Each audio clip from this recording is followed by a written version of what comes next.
Hello everyone, this is Kundan Kumar. Welcome to learning session. अगर आप भी सीआईबी 2023 के लिए प्रिपेयर कर रहे हो तो हमारे पास एचएम सब्जेक्ट का फुल कोर्स अवेलेबल है, जिसके अंडर हम आपको प्रोवाइड करवाते हैं कंसेप्चुअल वीडियोस जो कि हमारे हिंदी और इंग्लिश लैंग्वेज के मिक्स में अवेलेबल होते हैं। इसी के साथ हम आपको mock test, mega mock test और ई पीडीएफ नोट्स ही प्रोवाइड करते हैं, जिनकी हेल्प से आप इजीली रिवीजन कर सकते हो। और ये जो हमारी लाइव क्लासेस होती हैं वो आपको रिकॉर्डेड फॉर्म में भी मिल जाती हैं। तो अगर आप सिस्टमैटिक मैनर में एचएम सब्जेक्ट की प्रिपरेशन करना चाहते हो तो फटाफट से हमारे कोर्स में एनरोल कर लीजिए। हमारे जो कोर्सेज हैं वो इजीली एक्सेसिबल हैं। अगर आप एक कंट्रोल यूजर हो तो IIBF learning centre application download कर लीजिए गूगल प्ले स्टोर से। और अगर एक आप आईओएस यूजर हो तो माई इंस्टीट्यूट ऐप डाउनलोड कर लीजिए ऐप स्टोर से। वहां पे आपको ऑर्गेनाइजेशन कोड यूज करना है GEGKT। तो फटाफट से इन एप्लीकेशन को डाउनलोड कर लीजिए, हमारे कोर्सेज में एनरोल कर लीजिए। और अगर आप अभी हमारे कोर्स में एनरोल करते हो तो आपको लगभग 82% का ऑफ मिल जाता है हमारे कोर्सेज पे, जिसके लिए आपको कूपन कोड यूज करना है समर 2023। तो फटाफट से इस कूपन कोड का यूज करके हमारे कोर्स में एनरोल कर लीजिए। और हमारे टेलीग्राम चैनल को भी जरूर ज्वाइन कर लीजिए, क्योंकि हम इसमें एग्जाम से रिलेटेड, क्लासेस से रिलेटेड इंपॉर्टेंट अपडेट जो है वो डालते रहते हैं। और अगर आपको भी किसी भी तरह की क्वेरी आती है तो आप इस चैनल पे हमें मैसेज कर सकते हो। तो फटाफट से हमारे टेलीग्राम चैनल को ज्वाइन कर लीजिए ताकि कोई इंपॉर्टेंट अपडेट आपसे मिस ना हो जाए। इसका लिंक आपको वीडियो को डिस्क्रिप्शन बॉक्स में मिल जाएगा। शुरू करते हैं आज का टॉपिक। तो आज इस लेक्चर में हम लोग क्राइसिस मैनेजमेंट के बारे में पढ़ने वाले हैं। हम डिटेल में देखेंगे क्राइसिस क्या होता है, उसको कैसे मैनेज किया जाता है, इसके ऊपर डिटेल में डिस्कशन करेंगे। तो फटाफट से सेशन को शेयर कर दीजिए अपने फ्रेंड्स के साथ, कलीग्स के साथ, ताकि वो भी इस सेशन का बेनिफिट ले सके। तो शुरू करते हैं। तो सबसे पहले क्राइसिस का मीनिंग समझते हैं कि क्राइसिस बेसिकली यहाँ पर होता क्या है। तो जनरली बात करें तो क्राइसिस एक ऐसा इवेंट होता है जिसकी वजह से एक ऑर्गेनाइजेशन के अंदर जो डे टू डे बेसिस पे एक्टिविटीज हो रही होती है वो यहाँ पर रुक जाती हैं या फिर डिस्टर्ब हो जाती है। जैसे एग्जांपल के मान के चलो, X Y Z limited company, इसके एम्प्लॉयज ने क्या किया, स्ट्राइक कर दी। क्या किया? स्ट्राइक कर दी। अब स्ट्राइक होने की वजह से क्या हुआ, X Y Z limited company का जो काम था, जो वर्क था, वो पूरी तरीके से रुक गया। तो ये जो स्ट्राइक है ये हमारा यहाँ पर क्या कहलाती है, क्राइसिस कहलाती है। ऐसे ही बहुत सारी ऐसी सिचुएशंस आती, इवेंट्स आते हैं जिसकी वजह से हमारी ऑर्गेनाइजेशन का जो काम है वो यहाँ पर जो है रुकता है। हमारे जो एम्प्लॉयज है उनके बीच में जो है डिस्टर्बेंस क्रिएट होती है। उन सभी इवेंट सिचुएशंस को हम क्राइसिस के नाम से जानते हैं। तो अगर हम इसका यहाँ पर मीनिंग देखें तो क्राइसिस का मीनिंग क्या कह रहा है यहाँ पर, it refers to a sudden and unexpected event that disturbed normal operation. यानी कि ये एक सडन, अचानक से हुआ, अनएक्सपेक्टेड, जिसको हमने एक्सपेक्ट नहीं किया, वो इवेंट होता है जो कि हमारे नॉर्मल ऑपरेशंस को डिस्टर्ब कर देता है, उसमें विघन डाल देता है, उसको रोक देता है। क्लियर है? तो ये एक इमरजेंसी सिचुएशंस होती है जो कि एम्प्लॉयज को डिस्टर्ब कर देती है, जिसकी वजह से वो अपना काम सही तरीके से नहीं कर पाती है और जो ऑर्गेनाइजेशन है उसे भी इनस्टेबल कर देती है। उसके बाद ये जो हमारे क्राइसिस, अगर हम इसके फीचर्स की बात करें तो ये क्या है, एबनॉर्मल है। एबनॉर्मल का मतलब कि नॉर्मली इसको हम प्रिडिक्ट नहीं कर सकते, हम नहीं सोच सकते कि ये क्राइसिस भी आ सकता है। साथ के साथ ये अनस्टेबल होते हैं, मतलब कि इनका कोई फिक्स पैटर्न नहीं होता है, कभी भी आ जाते हैं, कभी भी चले जाते हैं, और काफी कॉम्प्लेक्स भी होते हैं, और इसका काफी ज्यादा थ्रेट भी होता है ऑर्गेनाइजेशन के ऊपर। नेक्स्ट क्या है, अब फीचर्स देखते हैं हम यहाँ पर। क्राइसिस के फीचर्स क्या क्या होते हैं। तो पहला जो इंपॉर्टेंट फीचर है वो क्या है, डिस्ट्रप्शन ऑफ नॉर्मलसी। यानी कि जो नॉर्मल काम चल रहा था, जो नॉर्मल तरीके से सारी चीजें चल रही थी, उसे पूरी तरीके से डिस्टर्ब कर देती है, डिस्टर्ब कर देती है, उसे यहाँ पर रोक देती है। तो ऑर्गेनाइजेशन की, इंडिविजुअल्स की, ग्रुप की जो नॉर्मल फंक्शनिंग है उसे बुरी तरीके से ये डिस्टर्ब जो है वो कर देती है। नेक्स्ट क्या, अनप्रिडिक्टेबल। जैसे कि मैंने आपको बताया कि हम इसको प्रिडिक्ट नहीं कर सकते, मतलब कि वर्कर्स कब स्ट्राइक करने वाले हैं, कब नहीं करेंगे, ठीक है, इसको प्रिडिक्ट करना काफी मुश्किल होता है। इसीलिए जो क्राइसिस होते हैं उनको हम अनप्रिडिक्टेबल नेचर की मानते हैं। नेक्स्ट क्या है, अर्जेंसी। अब जब भी क्राइसिस आता है तो वो अर्जेंसी की डिमांड करता है। अर्जेंसी की डिमांड का मतलब है कि यहां पर क्विक डिसीजंस लेने पड़ते हैं ताकि क्राइसिस को जल्दी से जल्दी रोका जा सके और उसके जो नेगेटिव इंपैक्ट है वो ऑर्गेनाइजेशन पे ना पड़ सके। नेक्स्ट क्या है, थ्रेटनिंग। अब कोई भी क्राइसिस होना, उसका काफी ज्यादा थ्रेट होता है ऑर्गेनाइजेशन के ऊपर, हमारे जो एम्प्लॉयज होते हैं उसके ऊपर, हमारी ऑर्गेनाइजेशन पे भी काफी नेगेटिव इंपैक्ट पड़ते हैं, जो इंडिविजुअल्स हैं उन पे भी काफी नेगेटिव इंपैक्ट पड़ते हैं। नेक्स्ट है इंपैक्ट ऑफ बिजनेस कंटिन्यूटी। तो बिजनेस कंटिन्यूटी तो पूरी तरीके से खराब हो जाती है, हमारा बिजनेस कंटिन्यू ही नहीं कर पाता है, अपने काम को सही तरीके से कर ही नहीं पाता है, तो बिजनेस कंटिन्यूटी भी डिस्टर्ब होती है। नेक्स्ट क्या है, रैपिड इंफॉर्मेशन फ्लो। अब क्योंकि आज के जमाने में जो इंफॉर्मेशन है वो बहुत जल्दी एक पर्सन से दूसरी पर्सन के पास पहुंचती है, एक जगह से दूसरी जगह पे पहुंचती है, तो ये जो क्राइसिस होता है ना, वो बहुत जल्दी जो है पूरे ऑर्गेनाइजेशन के अंदर फैल जाता है। मतलब एक जगह पे अगर क्राइसिस आता है तो उसका इम्पैक्ट बहुत जल्दी जो है बहुत बाकी के ऑर्गेनाइजेशन के हिस्से पे भी जो है फैल जाता है। नेक्स्ट है कॉम्प्लेक्स एंड अनस्टेबल, ये काफी कॉम्प्लेक्स होते हैं और अनस्टेबल होते हैं, इसके बारे में ऑलरेडी मैंने बताया। नेक्स्ट है लॉस ऑफ कंट्रोल, जब भी कोई क्राइसिस आता है ना तो हमारी जो मैनेजमेंट होती है, ठीक है, हमारे जो इंडिविजुअल्स होते हैं उनका जो कंट्रोल होता है अपने काम पर वो कहीं ना कहीं उनसे चला जाता है, क्योंकि क्राइसिस की वजह से कोई भी अपना काम सही ढंग से नहीं कर पाता है, कंट्रोल से हर चीजें जो है वो बाहर निकल जाती है। नेक्स्ट क्या है common sources and sources of crisis, यानी कि कहां कहां से क्राइसिस आ सकते हैं, किस किस वजह से जो है एक ऑर्गेनाइजेशन के अंदर क्राइसिस आता है।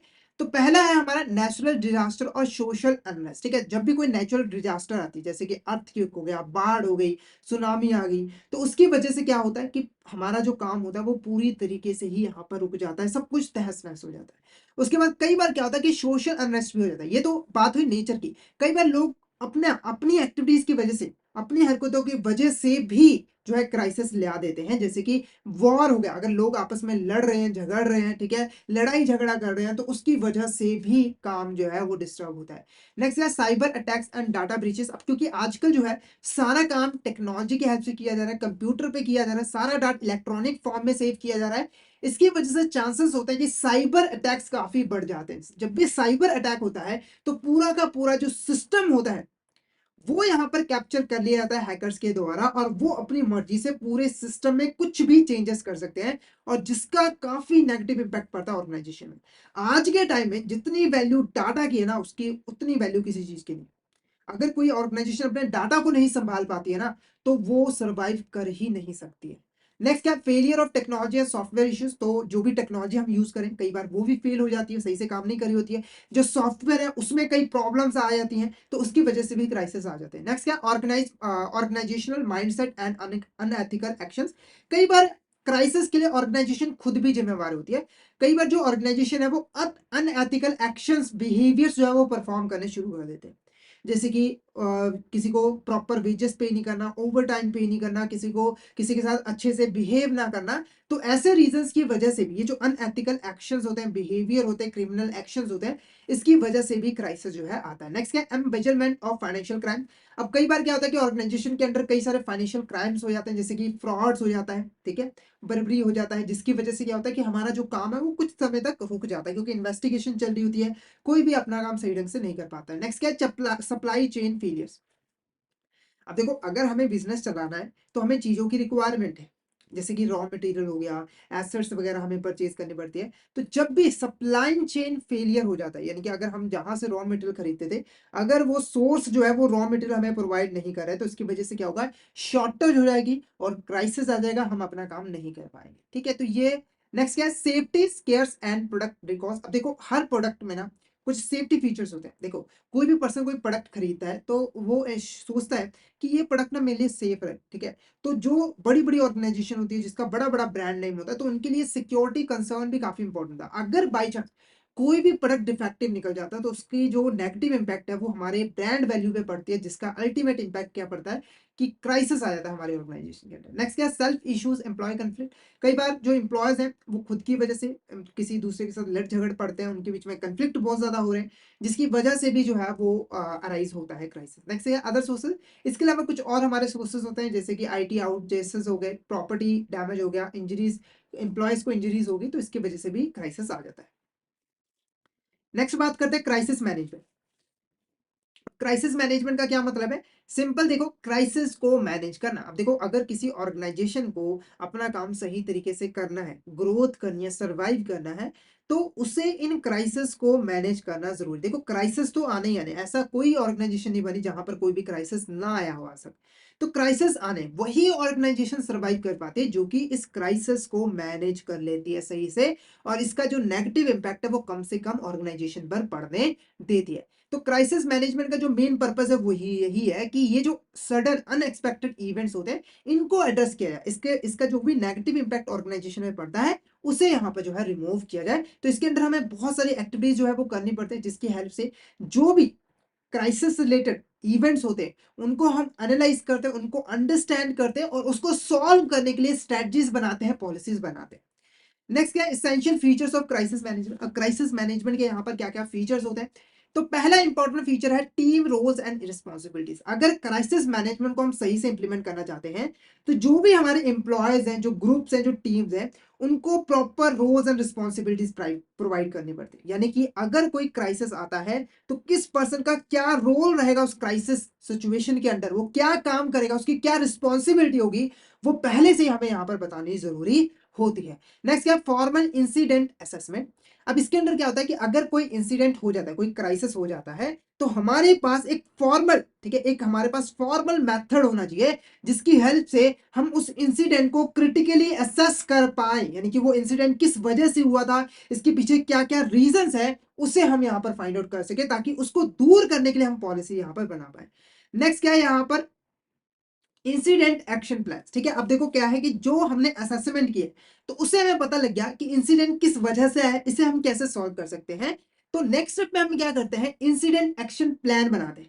यानी कि ये जो इंसिडेंट हुआ है इसको हम कैसे खत्म कर सकते हैं, इस क्राइसिस को हम कैसे खत्म कर सकते हैं, इसके नेगेटिव इंपैक्ट से कैसे यहाँ पर बच सकते हैं। तो हमें यहाँ पर प्रॉपर प्लानिंग बनानी है और उसको इंप्लीमेंट करना है, उन्हें एक्शंस में ले आना है ताकि क्राइसिस को दूर किया जा सके। नेक्स्ट क्या, एफिशिएंट टीम कम्युनिकेशन। क्या है, एफिशिएंट टीम कम्युनिकेशन। तो ये काफी इंपॉर्टेंट है। देखो क्राइसिस के टाइम में क्या होता है ना, मिसकम्युनिकेशन बहुत ज्यादा होती है।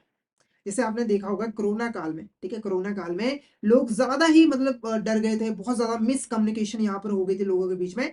पर समय समय पर हमारी सरकार ने कम्युनिकेशन करवा कर, टेलीविजन की हेल्प से, रेडियो की हेल्प से हमारे जो सिटीजन्स हैं उनको बताया कि इस समय देश की क्या सिचुएशंस होती है। ठीक है, तो ऐसे ही जब कम्युनिकेशन की बारी आती है, ऑर्गेनाइजेशन में जब कोई क्राइसिस आता है तो उसको कम्युनिकेट करना जरूरी होता है कि ये जो क्राइसिस आया है वो कैसे आया है, इससे कैसे बच सकते हैं, इससे कैसे डील कर सकते हैं।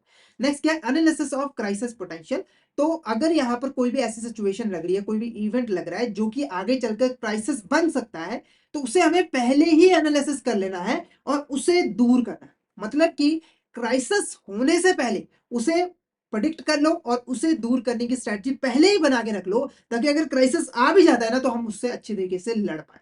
नेक्स्ट क्या, responding to organisation cultural changes. तो हमें जो भी ऑर्गेनाइजेशन में चेंज आता है उस क्राइसिस की वजह से, हमें उसके अकॉर्डिंग रिस्पॉन्ड करना है। यानी कि अगर कुछ ऐसी चेंजेस लाने पड़ गए हमें उस क्राइसिस की वजह से, तो हमें इजीली उनको इंप्लीमेंट भी कर लेना है, यानी कि उन्हें एक्सेप्ट कर लेना है चेंज को। आपको रेजिस्ट नहीं करना। देखो समय के साथ जब क्राइसिस आता है तो कुछ चीजें चेंज करनी ही पड़ती है, तो जो भी चीजें चेंज होती है तो उसे हमें एक्सेप्ट जो है वो करना होता है। नेक्स्ट क्या है, कोऑर्डिनेशन अमंग डिपार्टमेंट्स। तो हमें डिपार्टमेंट के बीच में कोऑर्डिनेशन बिठाना है, सभी डिपार्टमेंट्स एक साथ मिलकर काम करें, एक साथ मिलकर यहाँ पर पॉलिसीज बनाएं ताकि हमारी जो क्राइसिस का सिचुएशन है वो अच्छे से मैनेज हो सके। नेक्स्ट क्या है, अडेप्टेबिलिटी एंड फ्लेक्सिबिलिटी। तो हमें हमारी ऑर्गेनाइजेशन को अडेप्टेबल बनाना है और फ्लेक्सिबल बनाना है। यानी कि अगर कोई भी चेंज आता है तो हमें इजीली उस चेंज के अंदर अपने आप को अडेप्ट कर लेना है, और हमारी जो स्ट्रक्चर होना चाहिए ऑर्गेनाइजेशन का वो काफी फ्लेक्सिबल होना चाहिए ताकि हम आसानी से चेंजेस को इंप्लीमेंट जो है वो कर सकें। नेक्स्ट देखो हमारे क्या है यहाँ पर, VUCA gravity driven approach to uncertainty and crisis management in organisation. तो सिंपल भाषा में समझो, जो VUCA ये एक अप्रोच है जिसकी हेल्प से जो ऑर्गेनाइजेशन है वो क्राइसिस मैनेजमेंट कर पाती है। अब ये जो वूसा है ये बेसिकली करता क्या है, ये बेसिकली करता क्या है, तो ये हमें बताता है कि आज के टाइम में जो कि काफी अनसर्टेन है, काफी चेंजेस उसमें आते रहते हैं, हमारे जो बिजनेस है उसको यहाँ पर क्या क्या प्रॉब्लम जो है वो फेस करनी पड़ती है। कि आज के टाइम में जो आप देखो तो महीने में टेक्नोलॉजी चेंज हो जाती है। मतलब देखिए चेंजेस बहुत जल्दी आ रहे हैं और हम प्रिडिक्ट कर ही नहीं पा रहे हैं कि आगे चलकर यहाँ पर क्या होने वाला है। तो इस अनसर्टेन और चेंजेस से भरे एनवायरनमेंट के अंदर हमारी जो बिजनेसेस है उनको क्या क्या प्रॉब्लम्स फेस करनी पड़ती है, वो ये वूसा जो हमें बताता है। तो जो ऑर्गेनाइजेशन की प्रॉब्लम्स है उसको वूसा ने 4 पार्ट्स में डिवाइड किया है। तो वूसा का VUCA 4 कंपोनेंट्स हैं जो कि हमें बताएंगे कि आज के टाइम में हमारी जो ऑर्गेनाइजेशन है उसे क्या क्या सिचुएशन फेस करनी पड़ती है। तो पहला देखो क्या है, वोटालिटी। वी डिनोट करता है वोटालिटी। वोटालिटी का मतलब है कि किसी चेंज में कितनी तेजी से चेंजेस यहाँ पर आ रहे हैं। जैसे कि एग्जांपल के मान के चलो, हमारे यहाँ पर मनी मार्केट है। क्या है, मनी मार्केट है। तो मनी मार्केट में जो इंटरेस्ट रेट है या फिर बॉन्ड के जो प्राइजेस है उसमें कितनी तेजी से चेंजेस आ रहे हैं, कितनी जल्दी वो अप डाउन हो रहे हैं, उसी को हम क्या कहते हैं, वोटालिटी। और अगर किसी चीज में वोटालिटी ज्यादा होती है तो इट मींस कि उसमें जो चेंजेस आएंगे वो भी काफी ज्यादा यहाँ पर होते हैं। तो वोटेलिटी की वजह से क्या होता है कि हमारे जो ऑर्गेनाइजेशन है उसे काफी चेंजेस जो है वो देखने पड़ते हैं, जिसका हमारी ऑर्गेनाइजेशन के ऊपर भी नेगेटिव इम्पैक्ट जो है वो पड़ता है। क्लियर है? तो हमारी जो ऑर्गेनाइजेशन है उसके लिए जरूरी है कि ये जो इवेंट्स होते हैं, जो ट्रेंड्स होते हैं एनवायरमेंट के अंदर, उसे प्रॉपरली रिकॉग्नाइज करें, ठीक है, और उसके अकॉर्डिंग जो है रिस्पॉन्ड करें, मतलब कि जो भी चेंजेस जरूरी है वो चेंजेस कर ले, नहीं तो उसका नेगेटिव इंपैक्ट ऑर्गेनाइजेशन के ऊपर पड़ेगा। नेक्स्ट क्या है? अनसर्टेनिटी। अनसर्टेनिटी का मतलब है कि जो चीजें हमें पता ही नहीं है, जैसे हमारा फ्यूचर है, हमें फ्यूचर के बारे में कुछ नहीं पता। फ्यूचर क्या है? हमारा अनसर्टेन, हमें पता ही नहीं है कि फ्यूचर में क्या हो जाए, क्या होने वाला है, वो हमें यहाँ पर पता नहीं है। तो ऐसे ही आज के टाइम में जो बिजनेस है वो भी यहाँ पर प्रिडिक्ट नहीं कर सकते कि आगे चलकर फ्यूचर में उनके साथ क्या होने वाला है, उनकी बिजनेस की कितनी ग्रोथ होनी, मतलब कि आज के जमाने में, चेंजिंग जमाने में प्रिडिक्ट करना काफी मुश्किल हो जाता है ऑर्गेनाइजेशन के लिए, जिसकी वजह से क्या आता है कि हमारा जो एनवायरनमेंट है, ठीक है, वो काफी असर्टेन हो जाता है, जिसकी वजह से जो ऑर्गेनाइजेशन है उसे काफी दिक्कतें देखने को पड़ती है। नेक्स्ट है कॉम्प्लेक्सिटी। अब ये भी काफी प्रॉब्लम है, बड़ी प्रॉब्लम है कॉम्प्लेक्सिटी। आज जो हमारा बिजनेस है वो काफी कॉम्प्लेक्स हो चुका है। बिजनेस में इतनी चीजें आ चुकी है और वो सारी चीजें जो है एक दूसरे से किसी ना किसी तरीके से इंटर कनेक्टेड है, एक दूसरे पे डिपेंडेंट है, जिसकी वजह से जो कॉम्प्लेक्सिटी है वो काफी ज्यादा यहाँ पर जो है वो बढ़ गई है। तो जब भी कोई क्राइसिस आता है तो उसके रीजन को फाइंड आउट करना काफी मुश्किल हो जाता है, क्योंकि बहुत सारे फैक्टर जो है रिस्पॉन्सिबल होते हैं उसके पीछे। नेक्स्ट को क्या है हमारा? एम्बिगिटी। एम्बिगिटी का मतलब है कि जब हम किसी इंफॉर्मेशन को सही तरीके से नहीं समझ पाते, जैसे कि अगर यहाँ पर हमारी मैनेजमेंट ने एक नोटिस डाला पर आप उस नोटिस को सही तरीके से नहीं समझ पाए, तो हम कहेंगे एम्बिगिटी। तो आज के जमाने में काफी एम्बिगिटी भी देखने को मिलती है। मैनेजमेंट जो भी इंफॉर्मेशन प्रोवाइड करती है हमारे वर्कर्स को, डाटा प्रोवाइड करती है, उसको समझने में काफी यहाँ पर मुश्किल होती है, जिसकी वजह से क्राइसिस जो है वो आ जाता है। क्लियर है? तो इस एम्बिगिटी की वजह से जो हमारी डिसीजंस मेकिंग है वो काफी मुश्किल हो जाती है, हम अच्छे डिसीजन नहीं ले पाते। नेक्स्ट क्या? लीडरशिप स्ट्रेटजीज टू मैनेज वो सा सिनेरियो, यानी कि ये जो सिनेरियो जिसकी वजह से बिजनेस को दिक्कतें का सामना करना पड़ता है, इसको हम कैसे ठीक कर सकते हैं लीडरशिप की हेल्प से। एक लीडर को यहाँ पर क्या क्या चीजें करनी पड़ती हैं? तो पहली जो सिचुएशन है वो क्या है? Counter volatility with vision. ठीक है, तो वोटैलिटी को कैसे काउंटर किया जाए, उसकी प्रॉब्लम को कैसे सॉल्व किया जाए? तो पहले देखो क्या है? Embrace change as a constant. मतलब कि जो हमारा लीडर है उसे इंश्योर करना है कि जो भी चेंज आ रहा है ना उसे एक्सेप्ट करे, यानी कि बिजनेस का हिस्सा माने कि ये जो चेंजेस हैं वो तो आते ही रहते हैं, और उसको एक्सेप्ट करने में रेजिस्ट बिल्कुल ना करे, उसके अकॉर्डिंग अपने आप को भी चेंज करे, अपने आप को अडेप्ट कर ले। नेक्स्ट क्या है? Create compelling vision. तो यहाँ पर लीडर को एक कंपेलिंग विजन क्रिएट करना है और उसको हमारे जो वर्कर्स हैं उनके साथ शेयर करना है कि हमारी ऑर्गेनाइजेशन का ये गोल है, ये विजन है, और इसको हम इस तरीके से जो है अचीव कर सकते हैं ताकि एम्प्लॉयज हमारे मोटिवेटेड रहे। नेक्स्ट क्या? Redefine business model. तो हमारा जो बिजनेस मॉडल है उसे हमें रीडिफाइन करना है, यानी कि अगर टेक्नोलॉजी में चेंज आया है तो हमें अपने बिजनेस मॉडल में चेंज करना है ताकि हम उस टेक्नोलॉजी को इजीली अडेप्ट कर लें। मतलब कि टेक्नोलॉजी को दोष देने के बजाय हम अपने आप में कुछ चेंजेस कर ले ताकि हमें भी उसका बेनिफिट जो है मिल सके। नेक्स्ट है बिल्ड फ्लेक्सिबिलिटी थ्रू रिसोर्सेज। तो हम जो है यहाँ पर रिसोर्सेज के थ्रू फ्लेक्सिबिलिटी को बिल्ड कर सकते हैं। मतलब कि हमारे पास इतने रिसोर्सेज अवेलेबल हो, चाहे वो ह्यूमन रिसोर्सेज हो चाहे अदर रिसोर्सेज हो, कि जब भी कोई सिचुएशन आए, कोई चेंजिंग कंडीशन आए, तो हम अपने आप को चेंज कर पाए, अपने आप को उस चेंज के अकॉर्डिंग अडेप्ट कर पाए। नेक्स्ट क्या है? Strengthen interpersonal relationship. तो ये काफी इंपॉर्टेंट है। तो जब भी कोई क्राइसिस आता है, तो जब इंप्लॉयज इकट्ठे हुए काम करते हैं ना, तो वो क्राइसिस को सह लेते हैं, क्राइसिस को वो एक्सेप्ट कर लेते हैं। ठीक है, तो क्राइसिस के समय में इंटरपर्सनल रिलेशनशिप बनानी काफी इंपॉर्टेंट होता है। नेक्स्ट क्या? Establish robust communication channel. तो हम यहाँ पर कम्युनिकेशन चैनल को इस्टेब्लिश यहाँ पर जो है वो कर सकते हैं ताकि जो कम्युनिकेशन है वो यहाँ पर बेहतर तरीके से हो जाए, एक एम्प्लॉय के पास जो भी इंफॉर्मेशन चाहिए क्राइसिस रिलेटेड, किसी भी चीज से रिलेटेड, वो उसे यहाँ पर मिल जाए। ठीक है, नेक्स्ट क्या? Monitor opportunities. तो हमें यहाँ पर अपॉर्चुनिटीज को भी जो है वो मॉनिटर करना है, यानी कि हमें रेगुलर बेसिस पे, ठीक है, हमें यहाँ पर रेगुलर बेसिस पे जो है जो मार्केट में ट्रेंड चल रहे हैं उनको स्टडी करते रहना चाहिए, और जो जो अपॉर्चुनिटीज हो सकती है जिससे हम ग्रोथ कर पा सकते हैं उसे हमें अडॉप्ट करना चाहिए। नेक्स्ट क्या है? Address uncertainty with understanding. तो हम अनसर्टेनिटी को कैसे यहाँ पर काउंटर कर सकते हैं? तो अंडरस्टैंड करके अनसर्टेनिटी को खत्म किया जा सकता है। सबसे पहले देखो क्या है? Listen and observe. तो हमारा जो लीडर है उसके लिए जरूरी है कि वो जो भी सिचुएशन चल रही है ऑर्गेनाइजेशन के अंदर उसको प्रॉपरली लिसन करे, उसको ऑब्जर्व करे, ताकि वो थोड़ी प्रिडिक्शन लगा पाए कि यार ऑर्गेनाइजेशन के अंदर चल क्या रहा है। ठीक है, जब आप बिना सोचे समझे कोई डिसीजन लेते हो तो उसका कोई फायदा नहीं होता। इससे अच्छा है कि आप पहले ऑब्जर्व करो क्या चीजें चल रही है, क्या बात चल रही है, उसके ऊपर डिसीजन मेकिंग करो। नेक्स्ट है स्टे इन्फॉर्म, तो हमें इन्फॉर्म्ड रहना, मतलब कि हमारी बिजनेस से रिलेटेड मार्केट में क्या हो रहा है, इकोनॉमी में क्या हो रहा है, उसके बारे में सारी इन्फॉर्मेशन जो है हमें लेते रहना चाहिए। हमें अपने नई नई टेक्नोलॉजीज के बारे में हमें पता होना चाहिए ताकि हम उसको अपने हिसाब से अडेप्ट कर पाए। नेक्स्ट यार रेगुलर परफॉर्मेंस रिव्यूज, ठीक है, हमें रेगुलर बेसिस पे हमारी जो परफॉर्मेंस है उनको भी रिव्यू करते रहना चाहिए कि हमारी परफॉर्मेंस इस साल कैसी रही है, क्या जो हम जैसे हम फंक्शन परफॉर्म करें क्या वो टेक्नोलॉजी के हिसाब से सही है, यानी कि जो चेंजेस आए उसके हिसाब से सही है, अगर सही नहीं है तो हमें उसमें चेंजेस ले आने हैं। नेक्स्ट है एंटिसिपेट फ्यूचर सिनेरियोस, तो हमें फ्यूचर को भी एंटिसिपेट करना है, हालांकि फ्यूचर हम एंटिसिपेट नहीं कर पाते, बहुत असर्टेन है, फिर भी थोड़ी कोशिश कर लो कि हम फ्यूचर को एंटिसिपेट करेंगे, क्या क्या थ्रेट्स हो सकते हैं, क्या क्या अपॉर्चुनिटीज हो सकती है, और उसके अकॉर्डिंग हम अपने एक्शन प्लान जो है बना सकते हैं। देखो एक एक प्लान ना होने से बेहतर है कि कोई छोटा मोटा प्लान बना ही लो, अगर फेल भी होता है कोई चक्कर नहीं, पर पास हो गए तो उसका बेनिफिट तो मिल जाएगा। नेक्स्ट है मॉनिटरिंग और फॉर इनोवेशन, तो हमें इनोवेशन के लिए मेंटरिंग करनी है, मतलब कि ऐसे इंप्लॉयज को एम्प्लॉय करना है, यंग हो, क्रिएटिव हो, अच्छी थिंकिंग कर पाए, इनोवेशन कर पाए, उनको यहाँ पे एम्प्लॉय करना है। लर्निंग को प्रायोरिटी देनी है, यानी कि ज़्यादा से ज़्यादा सीखने में फोकस करना है ताकि अगर कोई चेंज आता है, सिचुएशन चेंज होती है तो उसे हम अडेप्ट कर लें। नेक्स्ट क्या है यहाँ पर इनोवेटिव बिजनेस स्ट्रेटजीज, तो हमें जो बिजनेस स्ट्रेटजीज है वो इनोवेटिव रखनी है। इनोवेटिव का मतलब है कि ऐसे हो कि हम नए तरीके से काम को करें, हमारे कस्टमर की नीड्स भी फुलफिल हो जाए, हमारी कॉस्ट भी कम आ जाए और हम टेक्नोलॉजी के साथ भी हाथ से कंधे से कंधा मिलाकर चल पाए। नेक्स्ट क्या, रिस्पॉन्ड टू कॉम्प्लेक्सिटी। अब बात करते हैं कॉम्प्लेक्सिटी कैसे खत्म की जाए, ठीक है, तो सिंपल सा फंडा है, कॉम्प्लेक्सिटी को क्लैरिटी के साथ जो है वो खत्म किया जा सकता है।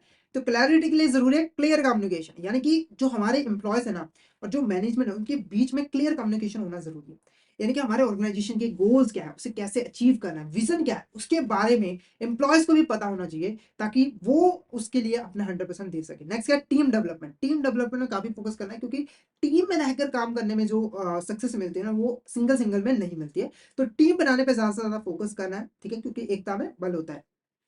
नेक्स्ट है process simplification, clarity in leadership, तो लीडरशिप में क्लैरिटी होनी है। देखो जो हमारा लीडर है ना वो दूसरों को मोटिवेट करता है, और दूसरों को मोटिवेट करने के लिए जरूरी है कि जो लीडर है उसका माइंड क्लियर हो, यानी कि उसके माइंड पूरा क्लियर होना चाहिए कि वो किस कौन सी बात कह रहा है, उसका पर्पस क्या है, उसका ऑब्जेक्टिव क्या है, क्लियर है आपको।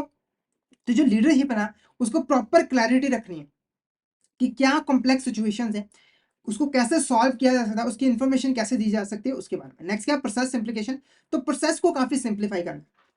अब कॉम्प्लेक्सिटी क्यों बढ़ती है, आप ही मेरे को बताओ, कॉम्प्लेक्सिटी क्यों बढ़ती है जब हम प्रोसेस को बहुत ज्यादा जो है डिफिकल्ट बना देते हैं, ठीक है, प्रोसेस को बहुत ज्यादा यहाँ पर जो है डिफिकल्ट बना देते हैं, उसकी वजह से जो है यहाँ पर कॉम्प्लेक्सिटी बढ़ती।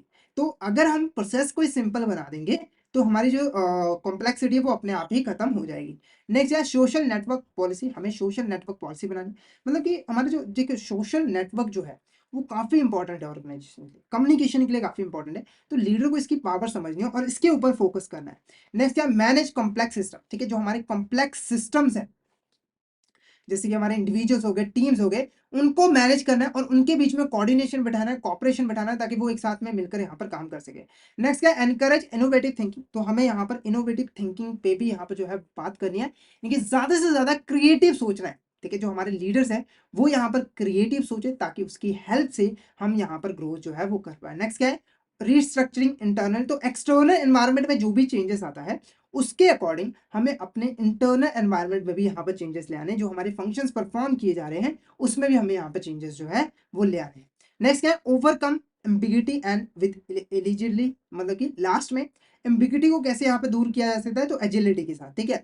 तो अब ये क्या क्या है यहाँ पर स्ट्रेटजीज है, पहला क्या है, प्रमोट फ्लेक्सिबिलिटी एंड अडेप्टेबिलिटी, तो हमें फ्लेक्सिबिलिटी और अडेप्टेबिलिटी को प्रमोट करना है, ये काफी इंपॉर्टेंट पॉइंट है, फ्लेक्सिबल होना है, अडेप्टेबल होना है। नेक्स्ट क्या है, hire and develop agile talent, तो हमें ऐसे टैलेंट को हायर करना है जो कि हमारा जो ये एनवायरनमेंट है वूसा का एनवायरनमेंट है, ठीक है, अनसर्टेन है, चेंजेस आ रहे हैं, उसमें सर्वाइव कर रहा है, उसके अकॉर्डिंग अपने काम को यहाँ पर कर सके, काफी इनोवेटिव थिंकिंग रखता हो, उसे हमें एम्प्लॉय करना है। नेक्स्ट क्या, फोस्टर वर्सेटिलिटी, ठीक है, तो हमें जो एम्प्लॉयज है उनको वर्सेटाइल बनाना है। वर्सेटाइल का मतलब कि वो एक ही काम ना करे बल्कि वो दूसरे काम को भी करने में उनके अंदर स्किल्स यहाँ पर पैदा हो, तो ट्रेनिंग की हेल्प से हमें जो है हमारी इंप्लॉयज के अंदर वो स्किल्स पैदा करनी है ताकि वो वर्सेटाइल हो सके और जरूरत पड़ने पे ऑर्गेनाइजेशन को अपना कंट्रीब्यूशन दे पाए।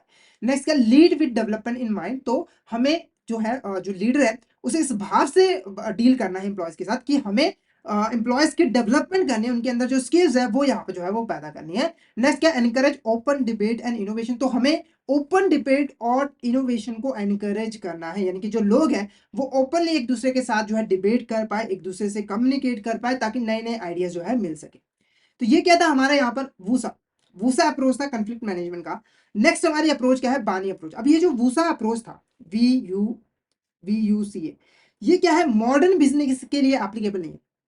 मतलब आज के टाइम में अगर आप इसको इंप्लीमेंट करो ना तो ये फेल हो जाता है, ठीक है। तो मॉडर्न जो कॉम्प्लेक्सिटी है, प्रॉब्लम्स है बिजनेस की, उसे बताने में ये फेल हो जाता है। तो उसकी जगह पे ये हमारा बानी अप्रोच यहाँ पे जो है लेकर आया गया है, जिसको वर्ल्ड इकोनॉमिक फोरम ने यहाँ पे जो है बनाया था, जिसकी हेल्प से एक मॉडर्न वर्ल्ड के अंदर जो भी क्राइसिस आते हैं उसको सॉल्व किया जाता है, उसको समझा जाता है, उसको एड्रेस किया जाता है।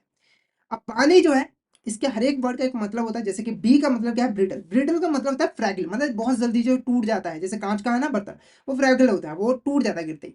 तो ब्रिटल के अकॉर्डिंग क्या है, जो बानी का ये ब्रिटल वर्ड है, इसके अकॉर्डिंग क्या है कि जितने भी हमारे बिजनेसेस हैं, ठीक है, जितने भी हमारी ऑर्गेनाइजेशन है, वो काफी फ्रैगल होते हैं। मतलब कि अगर यहाँ पे छोटा सा भी कोई शॉक आ जाता है, डिस्पर्शन आ जाता है, तो हमारे जो बिजनेस है उनका जो स्ट्रक्चर है वो पूरा का पूरा टूट जाता है। तो ये काफी इंपॉर्टेंट प्रॉब्लम है, जिसके ऊपर ऑर्गेनाइजेशन को काम करना जरूरी होता है, कि उन्हें थोड़ा-सा मजबूत यहाँ पर बनना है। साथ ही साथ बोला गया कि जो ट्रेडिशनल अप्रोच है, ठीक है, जो ट्रेडिशनल बिज़नेस थे हमारे, जो रिजिड स्ट्रक्चर के होते थे, प्रोसेस उनके काफ़ी रिजिड होते थे, उनका आज के टाइम में सर्वाइव करना काफ़ी मुश्किल होता है, जब भी कोई खास करके कॉन्फ्लिक्ट हो जाता है। नेक्स्ट क्या, एंग्शियस। एंग्शियस का मतलब है कि एंग्जायटी होना, बहुत ज़्यादा टेंशन हो रही है, बहुत ज़्यादा घबराहट हो रही है, एंग्जायटी होना। तो आज के टाइम में तो एंग्जायटी हर सभी को, यहाँ तक कि बच्चों को भी कभी-कभी एंग्जायटी यहाँ पे देखने को मिलती है, जो छोटे-छोटे होते हैं, ठीक है? तो एंग्जायटी काफ़ी ज़्यादा है, टेंशन बहुत ज़्यादा है, तो इसकी वजह से भी जो है हमारा जो बिज़नेस है, उसके ऊपर नेगेटिव इम्पैक्ट पड़ता है, अनरेस्ट आता है बिज़नेस के अंदर, और हमारे जो डे टू डे बेसिस पे एक्टिविटीज़ होती हैं, वो यहाँ पर रुकती हैं। नेक्स्ट है नॉन लीनियर, ठीक है? अब नॉन लीनियर यहाँ पर क्या कहता है? तो देखो, जो भी हमारे यहाँ पर क्राइसिस होते हैं, जो जो भी हमारे यहाँ पर क्राइसिस होते हैं, वो यूनिक होते हैं, ठीक है? मतलब कि जितने भी आप क्राइसिस देखोगे, उनका कोई स्पेसिफिक पैटर्न नहीं होता। देखो, जब कोई स्पेसिफिक पैटर्न होता है तो हम उसको प्रेडिक्ट कर पाते हैं, और उसके अकॉर्डिंग हम उसके बारे में इंफॉर्मेशन ले पाते हैं कि आगे से ये आएगी तो हम किसको इसे कैसे सॉल्व कर सकते हैं। पर जो क्राइसिस होते हैं वो अनप्रडिक्टेबल होते हैं, ठीक है, उनका पैटर्न बिल्कुल भी सेम नहीं होता है। किस वजह से ये क्राइसिस आया होता है, उसका क्या इम्पैक्ट पड़ता है, उसके बारे में भी हमें यहाँ पर जो है वो पता नहीं होता है। यानी कि अगर कोई क्राइसिस आता है ना, तो 100% हमारे पास श्योरिटी नहीं है कि ये क्राइसिस किस वजह से आया है, इसका इम्पैक्ट क्या पड़ रहा है दूसरी जगहों पे, वो हमें पता नहीं लग पाता है। नेक्स्ट क्या है यहाँ पर, इनकॉम्प्रिहेंसिबल। इन इनकॉम्प्रिहेंसिबल का क्या मतलब है कि देखो, अब जो हमारे कॉजेज हैं, जो इम्पैक्ट है, वो हमें नहीं पता है। मतलब कि कोई क्राइसिस आ रहा है, उसके पीछे का जो एग्जैक्ट रीजन है वो हमें नहीं पता लग रहा है, इफेक्ट क्या पड़ा वो भी पता नहीं लग रहा है। तो इसकी वजह से क्या होता है कि हम किसी क्राइसिस के कॉन्सिक्वेंसेस को, कॉसेस को, इम्प्लीकेशंस को सही तरीके से अंडरस्टैंड नहीं कर पाते हैं, 100% श्योरिटी नहीं हो पाती है। इसी को ही हम यहाँ पर कॉम्प्रिहेंसिबल यहाँ पर कहते हैं। नेक्स्ट बात करते हैं स्ट्रेटजीज टू डील विद बानी एंड ये भी कुछ प्रॉब्लम्स ही हमने जैसे भूसा का पढ़ा था, उसमें भी 4 प्रॉब्लम्स थी, इसमें भी हमारे यहाँ पे 4 प्रॉब्लम्स है। तो अब एक एक करके इनको ठीक कैसे किया जाता है वो देख लेते हैं। तो पहला क्या है, स्ट्रेंथन टीम विद रिसोर्सेज। तो हमें क्या करना है, हमारी जो टीम है उसे स्ट्रेंथन करना है, हमारी टीम को मजबूत बनाना है, उसको वो रिसोर्सेज देने हैं, ताकि वो मजबूती के साथ क्राइसिस में डट के क्राइसिस का सामना करे, क्राइसिस को झेलने में हेल्पफुल अपना रोल प्ले जो है वो करे, मतलब कि झेल जाए। ऐसा ना हो कि क्राइसिस में बह गए, ऐसा बिल्कुल नहीं होना चाहिए। तो टीम अच्छी होनी चाहिए।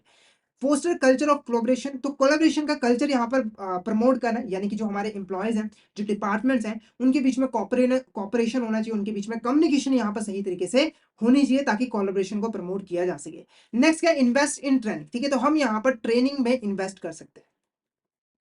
ट्रेनिंग में इन्वेस्ट करने का मतलब कि हमें जो एम्प्लॉयज हैं उनको वो सारी स्किल्स प्रोवाइड करनी है, जो कि उसे फ्यूचर चैलेंजेस से लड़ने में हेल्प करेंगी। यानी कि एक क्राइसिस आता है तो उसके अंदर कैसे डील करना है, उसके साथ कैसे लड़ना है, उसके लिए जो भी स्किल्स चाहिए होती है वो हम यहाँ पर ट्रेनिंग के अंदर प्रोवाइड करेंगे हमारे एम्प्लॉयज को। नेक्स्ट क्या है, एनकरेज इनोवेशन एंड क्रिएटिविटी। तो ये काफी इंपॉर्टेंट पॉइंट है कि हमें इनोवेशन और क्रिएटिविटी को यहाँ पर प्रमोट करना है, ताकि जो आउटडेटेड मेथड है, वो यहाँ पर दूर करके हम नए मेथड को अडॉप्ट करें जो कि आज के टाइम में सूटेबल है। नेक्स्ट है यूटिलाइज टेक्नोलॉजी, हमें टेक्नोलॉजी का यूज करना है अपने ज्यादातर फंक्शंस परफॉर्म करने के लिए, जैसे डाटा एनालिटिक्स हो गया, ये सारे फंक्शन परफॉर्म करने के लिए हमें टेक्नोलॉजी का यूज करना है।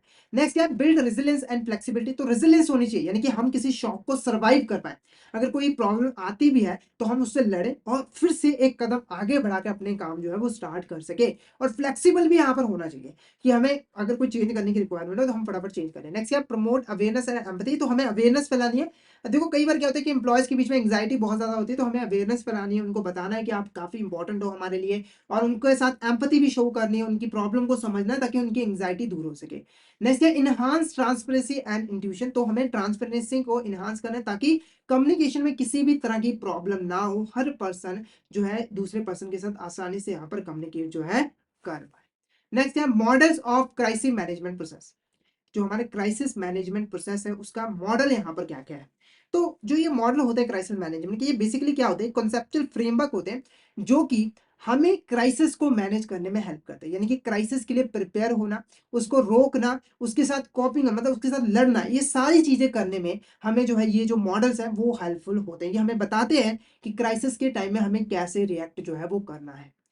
ठीक है, तो एक एक करके इन मॉडल्स के बारे में पढ़ते हैं। तो पहला मॉडल क्या है, फिंक्स मॉडल ऑफ क्राइसिस मैनेजमेंट। ठीक है, तो इस मॉडल के अंदर हमारे यहाँ पर टोटल 4 स्टेजेस हैं।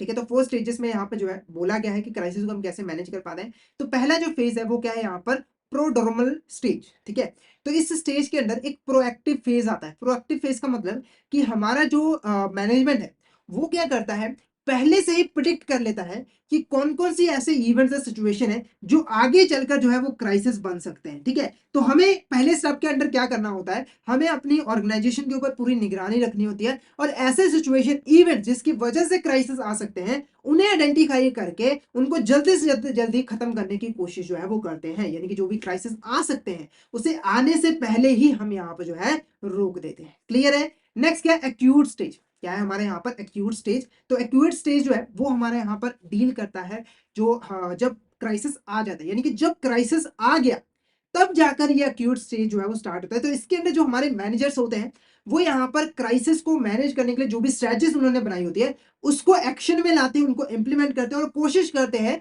कि जो भी हमारे प्लान्स है वो सही तरीके से इंप्लीमेंट हो सके और क्राइसिस को रोका जा सके। क्लियर है। नेक्स्ट है क्रॉनिक स्टेज। तो क्रॉनिक स्टेज में क्या होता है कि जो भी क्राइसिस आया होता है उससे हम बचने की कोशिश करते हैं, क्योंकि क्राइसिस तो आ गया है, रुक भी नहीं रहा है। तो लास्ट में हमारे पास यही है कि जितना हो सके अपने आप को क्राइसिस से बचाया जा सके, रिकवरी की जा सके, जितना लॉस कम हो सकता है उसको यहाँ पर किया जा सके। तो इसमें एक तरह का हम रिकवरी करते हैं, तो क्वेश्चंस पूछे जाते हैं, डिस्कशन की जाती है ताकि प्रॉब्लम जानी जा सके कि क्राइसिस है क्या, ताकि नेक्स्ट स्टेज में हम उसको दूर कर सकें। तो लास्ट स्टेज हमारा क्या होता है, रिजोल्यूशन स्टेज।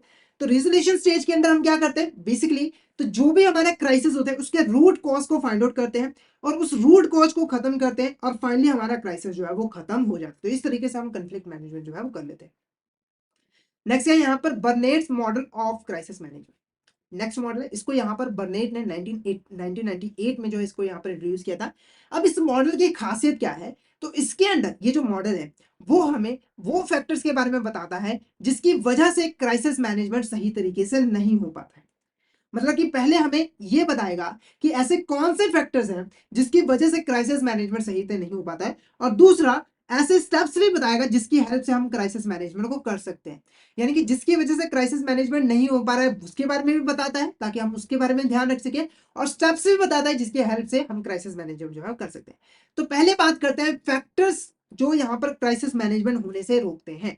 तो पहला जो फैक्टर है वो क्या है, टाइम प्रेशर। टाइम प्रेशर काफी है, देखो टाइम बहुत ही कम है जिसकी वजह से डिसीजन मेकिंग करने में, डाटा इकट्ठा करने में हमें टाइम की कमी होती है और हम सही से डाटा इकट्ठा नहीं कर पाते और अल्टीमेटली हमारा जो डिसीजन है वो भी सही नहीं लिया जाता है। नेक्स्ट है कंट्रोल इश्यूज। कंट्रोल इश्यूज काफी, देखो कंट्रोल करना किसी को, ठीक है, वो काफी मुश्किल है। एक ऑर्गेनाइजेशन के अंदर बहुत सारे लोग हैं, बहुत सारे फंक्शंस हैं, एक्टिविटीज हैं, उनको कंट्रोल करना काफी मुश्किल होता है, इसकी वजह से भी क्राइसिस मैनेजमेंट आता है। नेक्स्ट ये थ्रेट लेवल कंसर्न। कई बार क्या होता है कि इतना ज्यादा थ्रेट हो जाता है क्राइसिस का कि उस थ्रेट के अंदर, डर के मारे हम डिसीजन ही यहाँ पर जो है नहीं ले पाते सही तरीके से, तो कंफ्लिक्ट मैनेजमेंट तो होगा ही नहीं। नेक्स्ट है रिस्पॉन्स ऑप्शन कंस्ट्रेंट। तो कई बार ऑप्शन जो रिस्पॉन्स ऑप्शंस होते हैं, मतलब किस तरीके से हम रिस्पॉन्ड कर सकते हैं, वो ऑप्शन हमारे पास कम होते हैं, जिसकी वजह से भी जो है कंफ्लिक्ट मैनेजमेंट नहीं हो पाता। नेक्स्ट की बात करते हैं 6 स्टेप्स ऑफ क्राइसिस मैनेजमेंट, यानी कि अब बात करते हैं ऐसे 6 स्टेप्स की जिसकी हेल्प से हम क्राइसिस मैनेजमेंट कर सकते हैं। पहला देखो क्या है, गोल फॉर्मेशन। तो सबसे पहले हमें गोल बनाना है, ऑब्जेक्टिव बनाना है कि क्राइसिस मैनेजमेंट के हमारे क्या गोल्स हैं, हम क्राइसिस मैनेजमेंट करके कौन कौन से गोल्स और ऑब्जेक्टिव को अचीव करना चाहते हैं। नेक्स्ट क्या है, एनवायरमेंटल एनालिसिस। एनवायरमेंटल एनालिसिस के अंदर हम लोग क्या करते हैं, तो जो भी हमारा एक्सटर्नल एनवायरमेंट होता है उसका हम एनालिसिस करते हैं और देखते हैं कि कौन कौन से यहाँ पर थ्रेट्स हैं, कौन कौन सी अपॉर्चुनिटीज हैं, जिसके लिए हम पहले से ही यहाँ पर तैयार हो जाए, पहले से ही स्ट्रेटजीज वगैरह बना लें।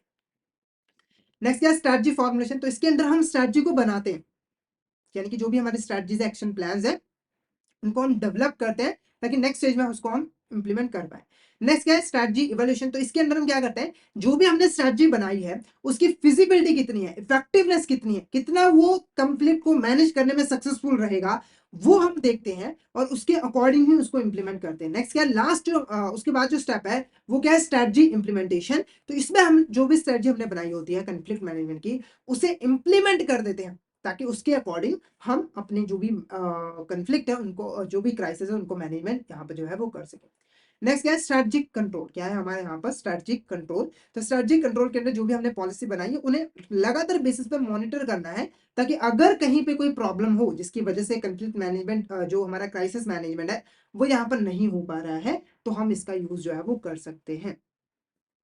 नेक्स्ट क्या है यहाँ पर, role of HR in crisis management. अब देखो एचआर ह्यूमन रिसोर्सेज का हमारा जो क्राइसिस मैनेजमेंट है उसमें काफी इंपॉर्टेंट यहाँ पे जो है रोल है। अब ये रोल क्या है, पहला देखो क्राइसिस मैनेजमेंट प्लानिंग। तो क्राइसिस मैनेजमेंट की जो प्लानिंग होती है उसको करने में काफी हेल्पफुल यहाँ पर जो है होती है। तो जो एचआर डिपार्टमेंट होता है वो हमें यहाँ पर प्लान्स बनाने में हेल्प करता है, जिसकी हेल्प से हम क्राइसिस के साथ डील कर पाते हैं, क्राइसिस को रोक पाते हैं, उसका जो इम्पैक्ट पड़ता है उसे रिड्यूस कर पाते हैं और क्राइसिस से रिकवर भी कर पाते हैं। तो क्राइसिस मैनेजमेंट प्लानिंग से हमें पता लगता है कि जो ऑर्गेनाइजेशन है उसकी एबिलिटी कैसी है क्राइसिस से लड़ने की, उससे फास्टर रिकवरी करने की। तो जो प्लानिंग है वो काफी इंपॉर्टेंट टूल होता है, एक हथियार होता है हमारे मैनेजमेंट के पास ताकि वो क्राइसिस मैनेजमेंट को मैनेज कर पाए। नेक्स्ट क्या, crisis communication and employee relation. तो ये भी काफी इंपॉर्टेंट है। तो हमें क्या करना है, जो भी क्राइसिस होता है उससे रिलेटेड जो भी इंपॉर्टेंट इन्फॉर्मेशन है वो हमें हमारे जो इंप्लॉयज है उनको प्रोवाइड करना है, यानी कि किस वजह से क्राइसिस आया है, उसके क्या इम्पैक्ट बढ़ सकते हैं, उससे कैसे डील करना है, उससे कैसे बचा जा सकता है। ये सारी इन्फॉर्मेशन जो है हमें इंप्लॉयज को प्रोवाइड करना है और इंप्लॉय के साथ अच्छे रिलेशनशिप भी यहाँ पे जो है वो बिल्ड करना है। तो डिफरेंट डिफरेंट सोर्सेज के थ्रू, जैसे कि हमारा इंटरनेट हो गया, ईमेल हो गया, उनके थ्रू हमें कम्युनिकेट यहाँ पे जो है वो करना पड़ता है। कम्युनिकेशन का जो मेन पर्पज है वो हमारा यही होता है कि जो एम्प्लॉयर है वो फिजिकली, इमोशनली, इंटेलेक्चुअली प्रिपेयर रहे जो भी क्राइसिस आने वाले हैं। ठीक है। नेक्स्ट है crisis management process and policy. अब क्राइसिस मैनेजमेंट प्रोसेस में क्या होता है, तो हमें जो भी पॉलिसीज वगैरह बनाई जाती है, तो एचआर जो है उस पॉलिसी को बनाने से लेकर उसमें जो भी अपग्रेडेशन की जाती है समय के साथ, सारा कुछ करने के लिए रिस्पॉन्सिबल होता है। तो एचआर बेसिकली क्या होता है, एक रिपोजिटरी होता है। क्या होता है, रिपोजिटरी होता है जहां पर जितनी भी पॉलिसीज है, प्लान है, उनको यहाँ पर रखा जाता है और जब भी उन्हें किसी में किसी तरह की चेंजेस करने की रिक्वायरमेंट होती है तो वो चेंज भी हम यहाँ पर कर देते हैं। नेक्स्ट क्या है, ट्रेनिंग एंड टैलेंट डेवलपमेंट। तो ट्रेनिंग एंड टैलेंट डेवलपमेंट के अंदर हम क्या करते हैं, एम्प्लॉयज के अंदर वो स्किल्स को पैदा करते हैं जिसकी हेल्प से वो क्राइसिस के साथ लड़ पाए। ठीक है। देखो कोई भी क्राइसिस आ रहा है उसके साथ लड़ने के लिए हमें नॉलेज चाहिए, स्किल्स चाहिए, जिसका यूज करके हम क्राइसिस के समय में अपने आप को स्टेबल रख सकें, अपने आप को जो है अपने आप को मतलब कि एंजाइटी से यहाँ पर जो है वो बचा सके। ठीक है। तो ट्रेनिंग और डेवलपमेंट काफी इंपॉर्टेंट रोल यहाँ पर प्ले करती है। तो ट्रेनिंग की हेल्प से हम जो एम्प्लॉयज हैं उनको मेंटली यहाँ पर जो है वो प्रिपेयर कर सकते हैं कि वो कंफ्लिक्ट को मैनेज करने के लिए रिस्पॉन्सिबल हो जाए, मतलब कि कंफ्लिक्ट को मैनेज कर सके। क्लियर है आपको। नेक्स्ट क्या, promoting employee involvement and motivation. तो ये काफी इंपॉर्टेंट पॉइंट है। देखो क्राइसिस जो है वो ऑर्गेनाइजेशन के अंदर हुआ है और जो लोग हैं वो काफी इंपॉर्टेंट रोल प्ले करते हैं क्राइसिस को मैनेज करने के लिए। तो जो हमारे एम्प्लॉयज हैं उनकी इन्वॉल्वमेंट जरूरी है, क्योंकि अकेला मैनेजमेंट कभी भी क्राइसिस को जो है वो मैनेज नहीं कर सकता है। तो एम्प्लॉयज की इन्वॉल्वमेंट भी होनी जरूरी है कि एम्प्लॉय भी अपना 100% दे उस क्राइसिस को जो है यहाँ पर सॉल्व करने के लिए, उस क्राइसिस को खत्म करने के लिए। तो हमारी जो एचआर पॉलिसीज है वो ऐसी होनी चाहिए कि जो भी पर्सन क्राइसिस में क्राइसिस को सॉल्व करने में हेल्प करता है, क्राइसिस मैनेजमेंट में हेल्प करता है, तो उसे प्रॉपर रिवॉर्ड प्रोवाइड किया जाए, उसकी प्रशंसा की जाए, ताकि वो और मोटिवेट होकर यहाँ पर काम जो है वो कर सके। क्लियर है? तो ये हमारा आज का टॉपिक था, क्राइसिस मैनेजमेंट। तो आई होप आपको यहाँ तक क्लियर हो गया होगा। अगर आपको किसी भी तरह का डाउट आता है तो आप यहाँ पर चैट बॉक्स में मैसेज करके पूछ सकते हो, और अगर आपको क्लियर हो गया तो फटाफट से एक बार चैट बॉक्स में मैसेज करके जरूर बता दीजिए कि आपको यहाँ तक क्लियर है। और अगर आप सिस्टमैटिक मैनर में एचएम सब्जेक्ट की प्रिपरेशन करना चाहते हो तो हम फटाफट से हमारे कोर्स में एनरोल कर लीजिए। हमारे जो कोर्सेज हैं उसमें हम आपको प्रोवाइड करवाते हैं कंसेप्चुअल वीडियोस, जो कि हमारे हिंदी और इंग्लिश लैंग्वेज के मिक्स में अवेलेबल होते हैं। इसी के साथ हम आपको mock test, mega mock test और ई पीडीएफ नोट्स ही प्रोवाइड करते हैं, जिनकी हेल्प से आप इजीली रिवीजन कर सकते हो। और ये जो हमारी लाइव क्लासेस होती हैं वो आपको रिकॉर्डेड फॉर्म में भी मिल जाती है। तो अगर आप सिस्टमैटिक मैनर में एचएम सब्जेक्ट की प्रिपरेशन करना चाहते हो तो फटाफट से हमारे कोर्स में एनरोल कर लीजिए। हमारे जो कोर्सेज हैं वो इजीली एक्सेसिबल है। अगर आप एक एंड्रॉइड यूजर हो तो IIBF learning centre application download कर लीजिए गूगल प्ले स्टोर से, और अगर आप एक iOS यूजर हो तो माई इंस्टीट्यूट ऐप डाउनलोड कर लीजिए ऐप स्टोर से, और वहां पे आपको ऑर्गेनाइजेशन कोड यूज करना है GEGKT। तो फटाफट से इन एप्लीकेशन को डाउनलोड कर लीजिए और हमारे कोर्सेज में एनरोल कर लीजिए। और अगर आप अभी हमारे कोर्स में एनरोल करते तो आपको लगभग 82% का ऑफ मिल जाता है हमारे कोर्सेज पे, जिसके लिए आपको कूपन कोड यूज करना होगा समर 2023। तो फटाफट से इस कूपन कोड का यूज करके हमारे कोर्स में एनरोल कर लीजिए। और हमारे टेलीग्राम चैनल को भी जरूर ज्वाइन कर लीजिए, क्योंकि हम इसमें एग्जाम से रिलेटेड, क्लासेस से रिलेटेड इंपॉर्टेंट अपडेट जो है वो डालते रहते हैं। और अगर आपको भी किसी भी तरह की क्वेरी आती है तो आप इस चैनल पे हमें मैसेज कर सकते हो। तो फटाफट से हमारे टेलीग्राम चैनल को ज्वाइन कर लीजिए ताकि कोई इंपॉर्टेंट अपडेट आपसे मिस ना हो जाए। इसका लिंक आपको वीडियो के डिस्क्रिप्शन बॉक्स में मिल जाएगा।